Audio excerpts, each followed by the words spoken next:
Thanks for watching Mufti Nazim Kazmi Official. نیچے تشریف رکھیں، بیٹھ جائیں. دروازے کے پاس جو حضرات کھڑے ہوئے ہیں وہ بھی نیچے تشریف رکھیں. دین کی بات، اس کی عظمت قلب کے اندر ہونی چاہیے، اہمیت ہونی چاہیے. تشریف رکھیں، بالکل نیچے بیٹھ جائیں. آپ کے دروازے میں سے ادھر اندر آ جائیں. حضرت امام صاحب کا حکم سراغوں پر انشاءاللہ 25-30 منٹ کا مجھے وقت دیا گیا ہے. جو بھی اللہ رب العزت میرے ذہن دماغ کے اندر کچھ قیمتی آپ حضرات کی میرے فائدے کی باتیں ڈالے گا، انشاءاللہ وہ آپ کے سامنے عرض کر دی جائیں گی. الحمدللہ نحمده ونستعینه ونستغفره ونؤمن به ونتوکل علیہ ونعوذ باللہ من شرور انفسنا ومن سیئات اعمالنا. من يهده الله فلا مضل له ومن يضلله فلا هادي له. ونشهد أن سيدنا وسندنا وحبيبنا وشفيعنا ومولانا محمدا عبده ورسوله. أما بعد فأعوذ بالله من الشيطان الرجيم. بسم الله الرحمن الرحيم. إنا نحن نزلنا الذكر وإنا له لحافظون. وقال الله تبارك وتعالى: لو أنزلنا هذا القرآن على جبل لرأيته خاشعا متصدعا من خشية الله وتلك الأمثال نضربها للناس لعلهم يتفكرون. آمنت بالله صدق الله العلي العظيم. وقال النبي صلى الله تعالى عليه وسلم: أشراف أمتي حملة القرآن. وقال النبي صلى الله تعالى عليه وسلم: من قرأ القرآن وحفظه وعمله أدخله الله الجنة وشفعه في 10 من أهل بيتي كلهم قد استوجب النار. أو كما قال النبي صلى الله تعالى عليه وسلم. وہ دانائے سبل ختم الرسل مولائے کل جس نے، وہ دانائے سبل ختم الرسل مولائے کل جس نے، غبار راہ کو بخشا فروغ وادی سینا. نگاہ عشق و مستی میں وہی اول وہی آخر، وہی قرآن وہی فرقان وہی یاسی وہی طٰہٰ. پڑھ کے قرآن دور گھر سے ہر بلا کی جائے گی. پڑھ کے قرآن دور گھر سے ہر بلا کی جائے گی. آندھیاں بستی میں آئیں تو عزا دی جائے گی. انتہائی واجب الاحترام بزرگوں، دوستوں، بھائیوں، آج ختم قرآن کی اس تقریب میں آپ حضرات کی زیارت کے لیے، دعاؤں میں حصہ لینے کے لیے میں اپنے رفقا کے ساتھ یہاں پر حاضر ہوا ہوں. انما الاعمال بالنیات، اصل اعمال کا دار و مدار نیتوں کے اوپر ہے. میری نیت تو یہ ہے کہ آج ختم قرآن ہے، تکمیل قرآن ہے. آپ حضرات نے بہت ہی ذوق و شوق کے ساتھ حضرت اقدس امام صاحب، مفتی صاحب، ان کے پیچھے تراویح کے اندر بہت اہتمام کے ساتھ اللہ کا قرآن سنا. یہ سعادت آپ حضرات کو ملی، تو آج اس ختم قرآن کی مجلس میں شرکت کے لیے میں بھی چند قدم اٹھا کر کے آپ کی زیارت کے لیے اور دعاؤں میں شریک ہونے کے لیے آیا. میرا عقیدہ ایمان ہے کہ قرآن پاک کی تکمیل کے بعد دعائیں مانگی جاتی ہیں، جھولی پھیلائی جاتی ہے تو اللہ محروم نہیں فرماتے۔ آپ حضرات بھی اسی تمنا آرزو کے اندر یہاں بیٹھے ہیں، اور مفتی صاحب نے اشارہ فرما دیا کہ آج کی رات ہو سکتا ہے شب قدر بھی ہو، لہذا جب تک آپ بیٹھے بشاشت قلبی کے ساتھ بیٹھے، توجہ کے ساتھ بیٹھے، کہنے والے کا اپنا کوئی کمال نہیں، جیسی آپ کی توجہ ہوگی ایسی اللہ میرے ذہن کے اندر بات ڈالے گا۔ باتیں ذہن میں اللہ ڈالتا ہے، کہنے والے کا کوئی کمال نہیں، زبان میری ہے، انہی کی محفل سنوارتا ہوں، چراغ میرا ہے، رات ان کی، انہی کے مطلب کی کہہ رہا ہوں، زبان میری ہے، بات ان کی۔ اللہ رب العزت جو بھی کچھ ذہن میں ڈالیں گے، میں اس دعا کے ساتھ کہ مولا میرے بھائیوں کے نفع کی کوئی بات میرے قلب اور دماغ کے اندر ڈال دے۔ اس وقت جو نورانی مجلس یہاں پر ہے، اللہ کرے اس نورانی مجلس کے اندر وہ باتیں ہماری سمجھ میں آئے اور ہماری زندگی سمجھ جائے۔ عزیز بزرگوں، بھائیوں، قرآن پاک کے عنوان پر مختلف پہلوؤں سے باتیں ہو سکتی ہیں۔ قرآن کی عظمت اگر بیان کیا جائے ایک موضوع ہے، قرآن پاک کا اعجاز بیان کیا جائے، فصاحت و بلاغت یہ ایک الگ موضوع ہے، قرآن پاک کی صداقت کو بیان کیا جائے، الگ پہلوؤں سے قرآن پاک پر باتیں ہو سکتی ہیں، اور آپ اپنے امام صاحب سے سنتے بھی رہتے ہوں گے۔ میں نے قرآن پاک کی 2 آیتیں آپ کے سامنے پڑھی ہیں، اس نیت کے ساتھ کہ اللہ رب العزت مجھے انہی کی روشنی میں چند باتیں آپ کے سامنے رکھنے کی سعادت اور توفیق عطا فرمائے۔ میرا عزیز بزرگوں، بھائیوں، ہم سب نسبت قرآن پر جمع ہیں۔ قرآن کی نسبت کوئی معمولی نسبت نہیں ہے۔ قرآن پاک لا ریب لا شک اتنی عظیم کتاب ہے کہ اس جیسی کتاب نہ اب سے پہلے نازل ہوئی اور نہ اس کے بعد نازل ہوگی، انتم اور آخری کتاب۔ پیغمبر علیہ السلام کا مقام جس طرح سارے نبیوں میں اور پوری کائنات میں سب سے افضل، اعلیٰ اور بالا ہے، ایسے ہی آپ کو جو کتاب دی گئی ہے اس کتاب کا بھی مقام ساری کتابوں میں سب سے اعلیٰ اور ارفع ہے۔ قرآن پاک جس کے ساتھ وابستہ ہو جائے اس چیز کا مقام بڑھ جاتا ہے۔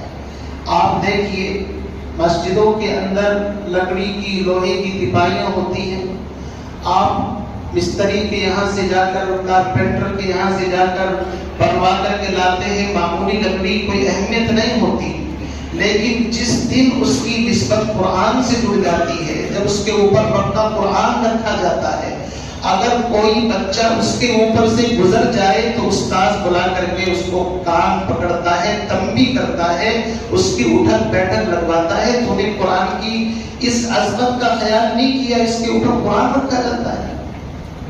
اس لکڑی کی کوئی اہمیت نہیں تھی، لیکن قرآن کی وجہ سے لکڑی کا مقام بھی اتنا اونچا، اس کے اوپر پیر نہیں رکھ سکتے آپ، اس کے اوپر اتر نہیں سکتے آپ، اس کو ادھر ادھر رکھیں گے عظمت کے ساتھ۔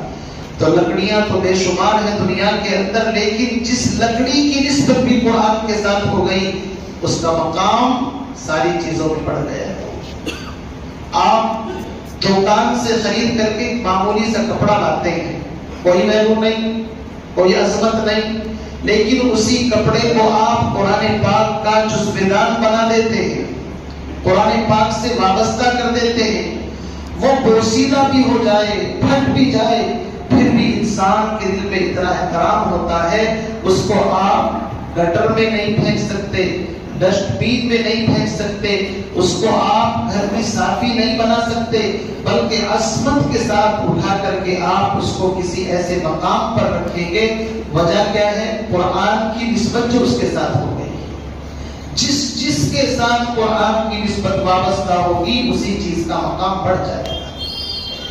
جب تک قرآن میرے حضرت کے ان حفاظ کے سینوں میں نہیں تھا، ہماری کوئی اہمیت نہیں تھی، ہماری اوقات تھی کہ ہم مصلی کے اوپر کھڑے ہو جاتے، ہماری ہمت نہیں تھی کہ ہم اس محراب اور منبر کے اوپر بیٹھ جاتے۔ یہ منبر اور محراب کی عظمت ختم قرآن اور قرآن پاک کی عظمت کی وجہ سے ہے۔ میرے بھائیو، جس بچے کے سینے کے اندر قرآن، آپ اس کو محبت کی نظر سے دیکھیں، اس کو عظمت کی نظر سے دیکھیں، اس لیے کہ جس کے سینے میں قرآن ہے وہ کوئی معمولی انسان نہیں۔ اللہ کے نبی جناب محمد رسول اللہ صلی اللہ علیہ وسلم کا ارشاد گرامی ہے کہ میری امت کے اشراف معزز ترین افراد وہ ہیں جن کے سینوں کے اندر قرآن ہو، جو قرآن کے حاملین ہیں۔ پیغمبر علیہ السلام کے زمانے میں اگر کسی کو قاضی، منصف کوئی عہدہ سپرد کیا جاتا تھا تو جو سب سے زیادہ قرآن پاک کا جاننے والا ہوتا تھا اس کو فرسٹ نمبر پر رکھا جاتا تھا۔ یہ قرآن کی عظمت ہے۔ قرآن پاک کوئی معمولی چیز نہیں ہے۔ قرآن پاک تو وہ ہے تیرے ضمیر پہ جب تک نہ ہو نزول کتاب، گرا کشن ہے ناراضی نہ صاحب کشاف۔ کچھ نہیں ملتا میرے بھائیوں بغیر قرآن کے۔ جس سینے میں قرآن نہیں وہ کھنڈر، ویران، غیر آباد مکان کی طرح ہے جس کے اندر مکڑیوں کے جالے ہوتے ہیں اور کبوتر اپنا مسکن بنا لیتے ہیں اور چوہے اس کے اندر کودتے ہیں۔ اسی طریقے سے جس سینے میں رب کا قرآن نہیں وہ ویران گھر کی طرح ہے۔ اس لیے عظمت قرآن کے موقع پر، ختم قرآن کے موقع پر بات قرآن کی چل رہی ہے۔ قرآن پاک کی عظمت کو سمجھیں۔ قرآن پاک معمولی کتاب نہیں۔ میرے عزیز بزرگوں بھائیوں، قرآن پاک وہ کتاب ہے کہ جس دن اقرأ باسم ربک الذی، یہ 5 آیات غار حرا کے اندر آپ کے نام صاحب جمال و کمال محمد عربی صلی اللہ علیہ وسلم پر نازل ہوئی، ساری آسمانی کتابیں منسوخ۔ تورات کا زمانہ ختم، انجیل کا زمانہ ختم، زبور کا زمانہ ختم، صحف ابراہیم، صحف موسیٰ، تمام آسمانی کتابیں ختم۔ کیوں؟ اس لیے کہ آخری پیغمبر پر اللہ کا آخری کلام نازل ہو چکا۔ اب قیامت تک کے لیے نہ کسی نئے نبی کی ضرورت ہے، نہ کسی نئی کتاب کی ضرورت ہے۔ کتاب قرآن ساری انسانیت کی ہدایت کے لیے آ چکی ہے۔ اور پیغمبر علیہ السلام بھی آخری پیغمبر، ان کے بعد نبوت بھی ختم، اور اس کتاب کے بعد کتابوں کا سلسلہ بھی اللہ نے بند فرما دیا۔ قیامت تک کے انسانوں کے لیے رہبری، الف لام میم ذالک الکتاب لا ریب فیہ ھدی للمتقین، یہ متقیوں کے واسطے ہدایت ہے۔ ہر زمانے میں، ہر دور میں، ہر انسانوں کے لیے، ہر طبقے کے لیے، معاشرے کے ایک ایک فرد کے لیے اس کے اندر ہدایت موجود ہے۔ یہ کتاب ہدایت ہے۔ اسی لیے پڑھ کے قرآن دور گھر سے ہر بلا کی جائے گی، آندھیاں بستی میں آئے تو آزادی جائے گی۔ پوری دنیا کے اندر روشنی کی شمع اور روشنی کی اگر کوئی چیز ہے تو یہ وہ قرآن پاک ہے کہ جہاں پر بھی قرآن جائے گا وہاں سے ظلمت اندھیرے خود بخود ختم ہو جائیں گے۔ الف لام را کتاب انزلناہ الیک لتخرج الناس من الظلمات الی النور۔ اللہ فرماتے ہیں یہ قرآن میں نے نازل کیا۔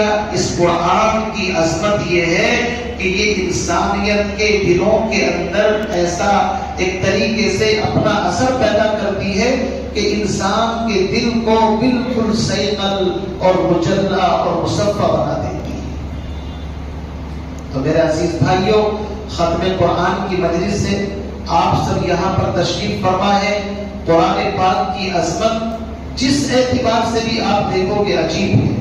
اللہ کے نبی جناب محمد رسول اللہ صلی اللہ علیہ وسلم کو بے شمار معجزات اللہ نے عطا فرمائے ہیں۔ آپ علیہ السلام نے آسمان کی طرف انگلیاں کی تو بادل اکٹھے ہو گئے، بارش شروع ہو گئی، لیکن یہ معجزہ ہم نے کتابوں میں پڑھا ہے، دیکھا نہیں ہے۔ پیغمبر علیہ السلام درختوں کو اشارہ کرتے ہیں، درخت قدموں میں آتے ہیں۔ پیغمبر علیہ السلام پتھر کی طرف اشارہ کرتے ہیں تو پتھر سلام کرتا ہے، الصلاۃ والسلام علیک یا رسول اللہ۔ پیغمبر علیہ السلام ام معبد کی بکریوں کے تھنوں پر ہاتھ لگا دیتے ہیں تو وہ لاغر کمزور بکری دودھ سے بھر جاتا ہے اس کا تھن۔ یہ سارے معجزات میں نے آپ نے پڑھے ہیں نا کتابوں میں۔ پیغمبر علیہ السلام چاند کی طرف اشارہ کرتے ہیں، چاند دو ٹکڑے ہو جاتا ہے۔ یہ معجزات کتابوں میں پڑھے ہیں لیکن نہ آپ نے دیکھے ہیں نہ میں نے دیکھے، لیکن آج بھی قرآن پاک کا معجزہ جس طرح پیغمبر علیہ السلام کے زمانے میں، صحابہ کے زمانے میں تھا، بعینہ آج بھی اپنی اوریجنل اصلی شکل کے اندر موجود ہے۔ یہ قرآن معجزہ ہے۔ معجزہ کہتے ہیں جس جیسا کلام کوئی پیش نہ کر سکے۔ قرآن نے خود للکارا ہے، چیلنج کیا ہے، وَإِن كُنتُمْ فِي رَيْبٍ مِّمَّا نَزَّلْنَا عَلَىٰ عَبْدِنَا، اور لوگوں اور عرب کے لوگوں تمہیں اپنی زبان دانی پر بڑا گھمنڈ ہے۔ عرب کے لوگ جانتے ہیں نا، اپنی زبان دانی پر اتنا گھمنڈ تھا، ساری دنیا کو عجم کہتے ہیں، گونگا، مجھے آپ کو گونگا کہتے ہیں وہ، اور اپنے آپ کو کہتے ہیں عرب۔ ان کی زبان بڑی فصیح و بلیغ، اور عربی زبان اتنی مالدار، اگر اس کی زکات نکالتے تو ساری دنیا کی زبانیں مالدار، بالغ، صاحب نصاب ہو جائے۔ اتنی مالدار زبان، عربی زبان معمولی زبان نہیں ہے۔ چھوٹی چھوٹی بچیاں اشعار کہہ دیتی تھی۔ امراء القیس ایک شاعر گزرا ہے زمانے جاہلیت کا، پیغمبر علیہ السلام کے زمانے سے پہلے کا شاعر۔ اس کے بارے میں آتا ہے کہ یہ سفر کر رہا تھا صحرا کے اندر، تو ڈاکوؤں نے اس کو پکڑ لیا، اور پکڑنے کے بعد اس کا سامان بھی لوٹا اور کہا تیری جان بھی لیں گے۔ اس نے کہا بھائی صاحب سامان لے لیا، جان لے کر کے کیا کرو گے؟ انہوں نے کہا نہیں نہیں، اس کے بغیر کام نہیں چلے گا، یہ ضروری ہے ورنہ تو ہمارا راز کھل جائے گا۔ اب آپ اندازہ لگائیے، اس امراء القیس نے کہا ٹھیک ہے سامان لے لیا، جان بھی تمہارے سامنے، درخواست یہ ہے میرا ایک پیغام، ایک شعر ہے، اس شعر کو تم میرے گھر والوں تک پہنچا دینا، بس اور کچھ نہیں کرنا۔ انہوں نے کہا یہ کون سا بڑا کام ہے، مرنے والے کی آخری خواہش پوری کرنا، یہ تو ویسے بھی انسانیت کا کام ہے، لہذا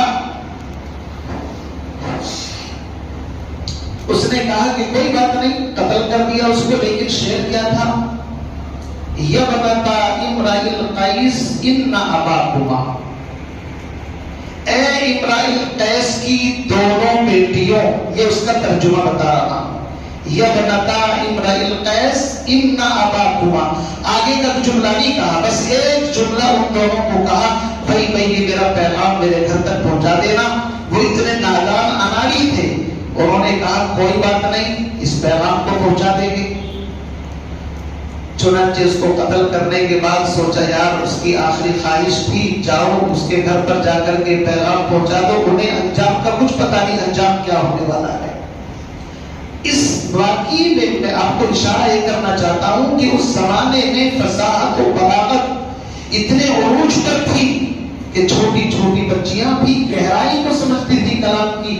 بس یہ دونوں اس کے گھر پر گئے اور جا کر کے کہا تمہارے ابا جان سفر میں گئے تھے، بتایا نہیں کہ ہم نے کیا کارنامہ انجام دیا ہے، تمہارے ابا جان راستے میں ملے تھے اور ایک پیغام دیا ہے۔ چھوٹی چھوٹی بچی تھی، کہا ابا جان نے کیا کہا ہے؟ کہا یبنتا امراء القیس ان اباکما، بس اتنا سننا تھا، بچیوں نے شور مچانا شروع کر دیا، ہمارے باپ کا قاتل، ہمارے باپ کا قاتل۔ اب ان کے پیروں کے نیچے سے زمین نکل گئی، یہ کیا مسئلہ ہوا ہے؟ اس میں کون سا میسج چھپا ہوا ہے؟ یہ بنتا امراء القیس ان اباکما، لوگ اکٹھے ہو گئے، بھیڑ اکٹھی ہو گئی، دونوں کو پکڑ لیا۔ اب ان کی پٹائی پھٹائی کی، یہ انکار کر رہے ہیں کہ نہیں جی ہم تو راستے میں ملاقات ہوئی تھی، یہ پیغام ہم کو دیا تھا، ہم نے دے دیا۔ لوگوں نے کہا بیٹا مسئلہ کیا ہے؟ کہا جو پیغام انہوں نے دیا ہے یبنتا امراء القیس ان اباکما، اس کا اگلا مصرع اس کے سوا ہو ہی نہیں سکتا۔ اتنے کانفیڈنس اعتماد کے ساتھ کہا، اس کے علاوہ اور جملہ ہو ہی نہیں سکتا۔ قد قتل اباہ وقاتل لدیکما، یعنی تمہارا ابا قتل کر دیا گیا اور قاتل تمہارے سامنے کھڑے ہوئے۔ اگلا ترجمہ یہ ہے، اگلا مفہوم شعر۔ تو ان بچیوں نے اگلا شعر خود بخود جوڑ دیا اس کے ساتھ، قد قتل اباکما، تمہارا ابا قتل کر دیا گیا، والقاتل لدیکما، قاتل تمہارے سامنے کھڑے ہوئے ہیں۔ پہلے مصرعے کا وزن اس کے علاوہ ہو ہی نہیں سکتا۔ بس جب ان کی ٹھکائی پٹائی کی انہوں نے پورا اقرار کیا جی ہاں ایسا ہی مسئلہ ہے. تو اس زمانے میں قرآن نازل ہوا ہے کہ اتنی فصاحت و بلاغت عروج کے اوپر تھی. بڑے بڑے شعراء، ادباء، فصحاء، بلغاء اپنے اشعار لکھ کر کے خانہ کعبہ پر ٹانگ دیتے تھے اور چیلنج کرتے تھے کوئی مائی کلام ہے تو اس سے اچھا کلام لائے تو ہمارے کلام کو ردی میں پھینک دے. اس زمانے میں قرآن نازل ہوا اور قرآن نے اتر کر ہیرا سے سوئے قوم آیا اور ایک نسخہ کیمیا ساتھ لایا. وہ بجلی کا کڑکا تھا یا صوت ہادی، عرب کی زمین جس نے ساری ہلا دی. قرآن نازل ہوا ان کے رونگٹے کھڑے ہو گئے.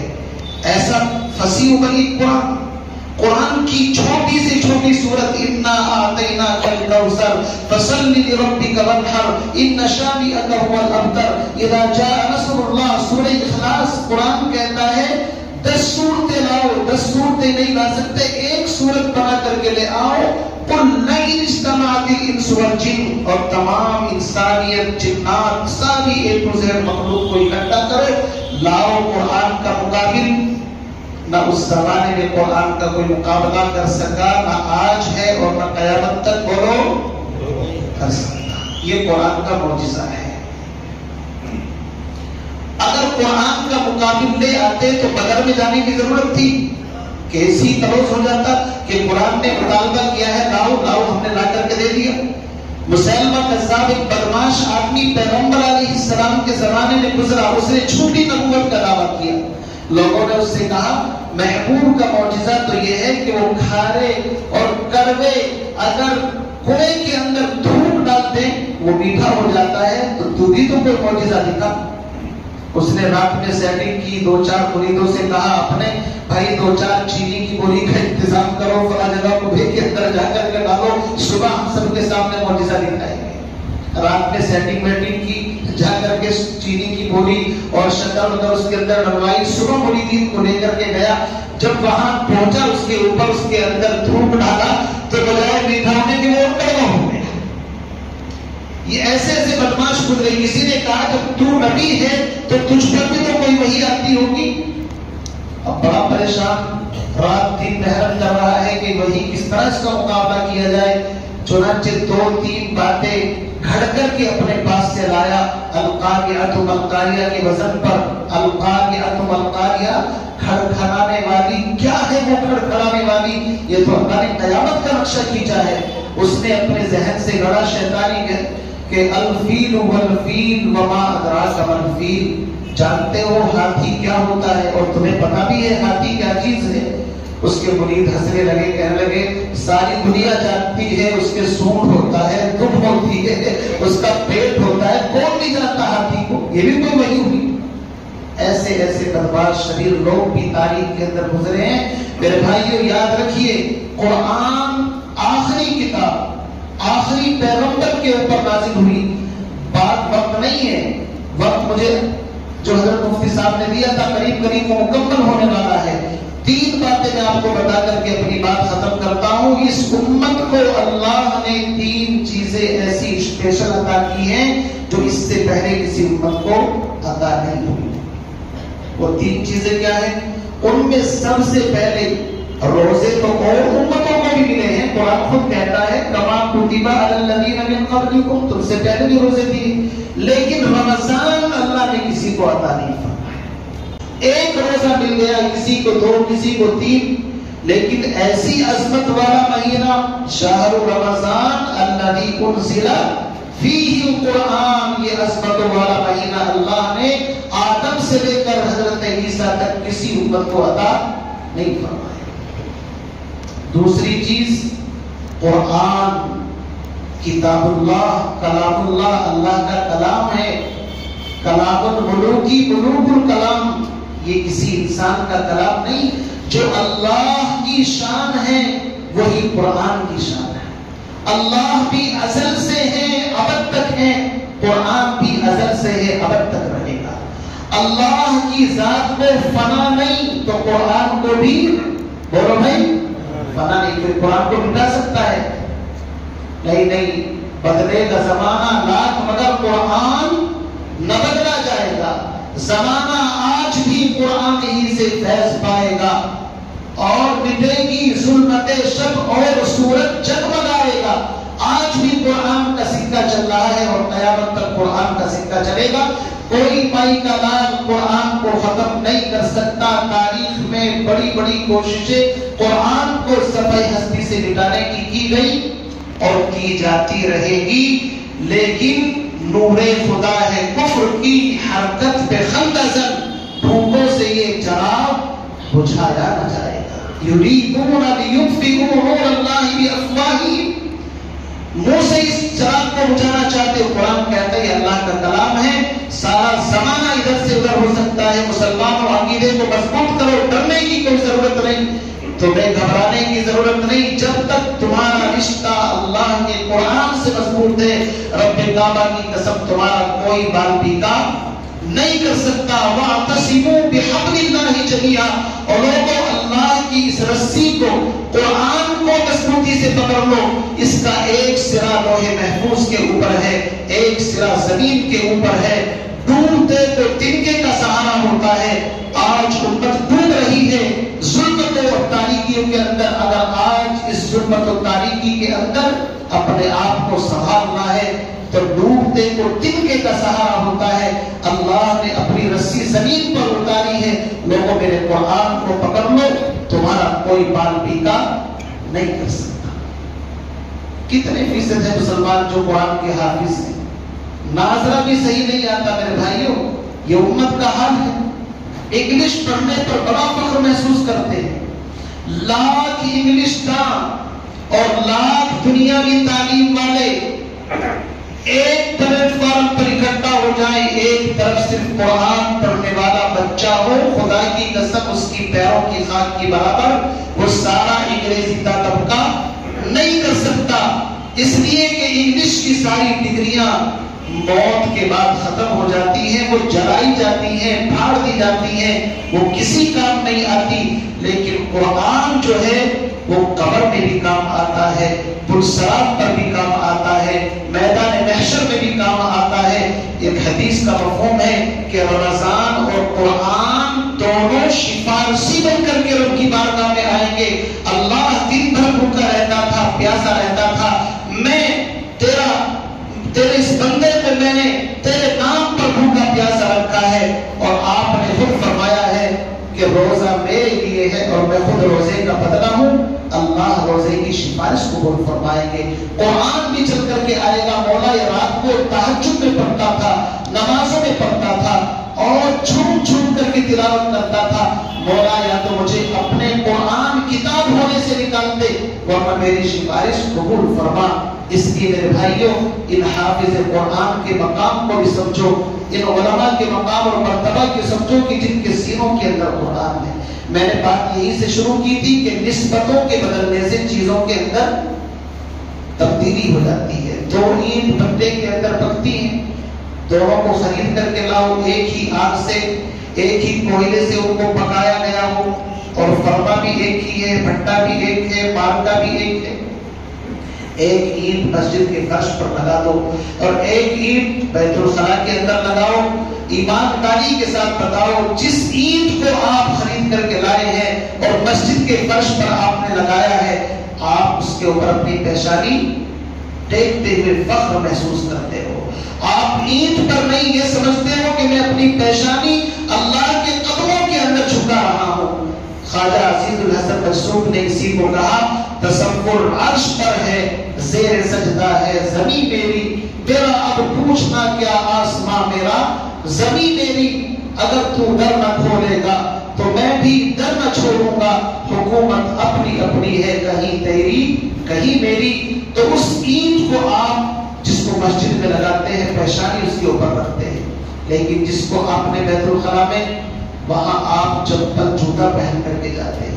نسبت کے بدلنے سے چیزوں میں فرق ہو جاتا ہے. نہ میری کوئی عظمت تھی، نہ دنیا کی کسی انسان کی کوئی عظمت تھی. عظمت ملی ہے تو قرآن کی برکت سے، عظمت ملی ہے اللہ کی کتاب کی وجہ سے ملی ہے. اب یہ علماء جن کے سینے میں رب کا قرآن ہے، خدا کی قسم ان کا دیکھنا بھی عبادت، ان کا سونا بھی عبادت، ان کا جاگنا بھی عبادت، ان کا چلنا بھی عبادت۔ عام آدمی رات دن تہجد، اشراق، اوابین پوری پیشانی مسجد کے اندر رکھ کر کے قرآن پڑھتا رہے، تسبیح پڑھتا رہے، وظائف چلے کھینچتا رہے، اور وہ بندہ جس کے سینے میں صرف قرآن ہے وہ اگر میٹھی نیند سوتا ہے تو بھی عام آدمی اس حافظ قرآن کے برابر نہیں ہو سکتا۔ کیوں نہیں ہو سکتا بھائی؟ اللہ کے نبی کی حدیث سنا کر کے بات ختم کر دوں۔ پیغمبر علیہ السلام کا ارشاد گرامی ہے، جب کوئی قرآن سیکھنے کے لیے اپنے گھر سے چلتا ہے، بات اس کی نہیں جس کو سیکھ لیا، صرف سیکھنے کے لیے گھر سے نکلتا ہے، اللہ کا آرڈر ہوتا ہے کھجور والی مسجد کے باہر کھڑے ہو جاؤ، فلاں غریب یتیم کا بچہ اپنے گھر سے نکلنے والا ہے، فرشتوں جاؤ اس کے دروازے پر کھڑے ہو جاؤ۔ ربا کیوں؟ اس لیے کہ ان قریب ایک چھوٹا سا بچہ جو یہ غریب ہے، یتیم ہے، کوئی محلے میں اس کو جانتا نہیں، وہ ابھی اپنے گھر سے نکل کر کے مکتب میں قرآن سیکھنے کے لیے جانے والا ہے۔ علماء سے تحقیق کر لینا اس حدیث کی۔ اللہ کے نبی علیہ السلام کا ارشاد گرامی ہے، فرشتے تم اس کے قدموں میں اپنے پر جا کر کے بچھا دو، اس لیے کہ جب دنیا کے اندر کوئی VIP مہمان آتا ہے تو آپ دیکھتے ہیں اس کے لیے کارپیٹ بچھائی جاتی ہے، اس کو پروٹوکول دیا جاتا ہے، اس کی عزت و احترام خیر مقدم کیا جاتا ہے۔ اللہ کی نظر میں اس بچے کا جو حافظ قرآن پڑھنے والا ہے، اللہ جانتے ہیں کہ اس کی سینے میں میرا قرآن داخل ہونے والا ہے، لہذا تم اس کے دروازے سے لے کر مسجد تک اپنے پاؤں کو بچھا دو۔ وہ بظاہر زمین پر چلتا ہے لیکن زمین پر نہیں، وہ فرشتوں کے پاؤں کے اوپر پیر رکھ کر کے مسجد اور مکتب تک آتا ہے۔ اور جب وہ بچہ حافظ قرآن ہو جاتا ہے پھر کیا ہوتا ہے؟ فرمایا من قرأ القرآن، جس نے قرآن پڑھا، وعمل اور اس پر عمل کیا، وحفظ اس کو اپنے سینے میں داخل کیا، ادخلہ اللہ الجنہ، اللہ اس کو جنت کا سرٹیفکیٹ عطا فرمائے گا۔ لو جی گرین سگنل آپ کو مل گیا، آپ کو ہم نے بہترین کارڈ دے دیا، آپ جاؤ جنت میں، آپ کو کوئی نہیں روک سکتا۔ اور صرف یہ نہیں، حدیث یہیں پر ختم ہو جاتی تو بھی کافی تھا۔ فرمایا نہیں، حافظ قرآن کو اللہ نے ٹکٹ دے دیا جنت کا۔ آگے فرمایا وَشَفَّعَهُ فِي عَشَرَةٍ مِّنْ أَهْلِ بَيْتِي، اللہ ایسے 10 آدمیوں کے بارے میں اس کی سفارش قبول فرمائیں گے جن کے اوپر جہنم واجب ہو چکی ہوگی کہ یہ لوگ جہنمی ہیں۔ اللہ 10 اوریجنل پاس حافظ قرآن کے دائیں ہاتھ میں تھما دیں گے، لوگ مفتی صاحب یہ 10 کارڈ اور لے دو، آپ جس کو چاہو آج جن کے اوپر جہنم واجب ہے یہ کارڈ دے کر کے ان کو بھی اپنے ساتھ جنت کے اندر بولو بھائی لے جاؤ۔ کتنی بڑی عزت اللہ نے دی ہے۔ آج حکمران صحیح علم کی دولت والے آخرت میں یہی سالار نظر آئیں گے۔ آج کہتے ہیں ملا کی دور مسجد تک، آج کہتے ہیں کہ قوم کو پیچھے دھکیلنے والے علماء ہیں، آج لوگ ان کو تانا دیتے ہیں، لوگ ان کا مذاق اڑاتے ہیں، لوگ ان کی ٹانگیں کھینچتے ہیں، اور عام زبان کے اوپر ہے کہ ملا کی دور مسجد تک یہ کچھ نہیں جانتے، یہ دقیانوس ہیں اور یہ پرانی چیزیں امت کو پڑھا رہے ہیں، یہ ترقی کی راہ میں روڑا ہے۔ خدا کی قسم اپنے ذہن و دماغ سے اس فتور کو نکالتے۔ آپ نے ملا کی طاقت کو دیکھا نہیں، پڑوسی ملک کے اندر آپ تھوڑا سا آپ تجزیہ کرنے کے ملا نے انسان کو کہاں پر جا کر کے پہنچا دیا۔ اس کی تفصیل میں جانا نہیں چاہتا، سمجھدار کے لیے اشارہ ہی کافی ہے۔ پوری دنیا کو انہوں نے اپنے قدموں کے اندر جھکا دیا۔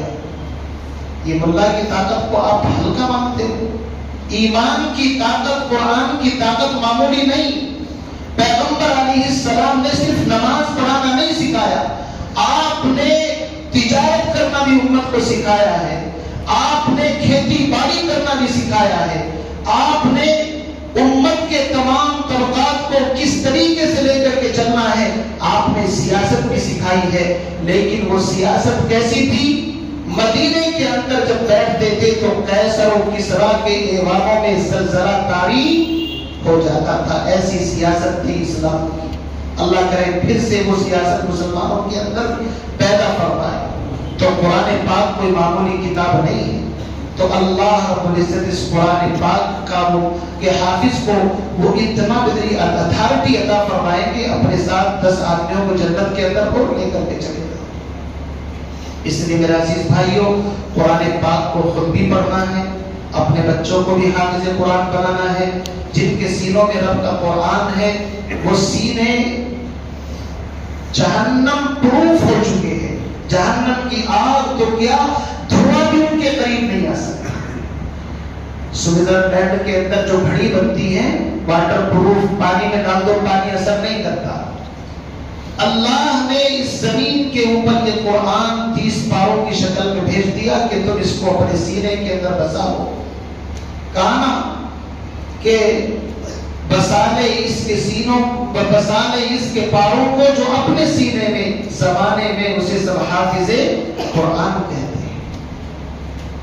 قرآن پاک کے 30 پارے جس کے سینے کے اندر آ جائیں جہنم کی آگ اور دھواں اس بندے کے اوپر حرام ہے. حرام اتنا اونچا مقام ہے حافظ قرآن پاک کا. تو ہم ارادہ کرتے ہیں آج کی رات میں انشاءاللہ اپنے بچوں کو حافظ قرآن بنائیں گے. بتائیں گے کون کون ارادہ کرتا ہے؟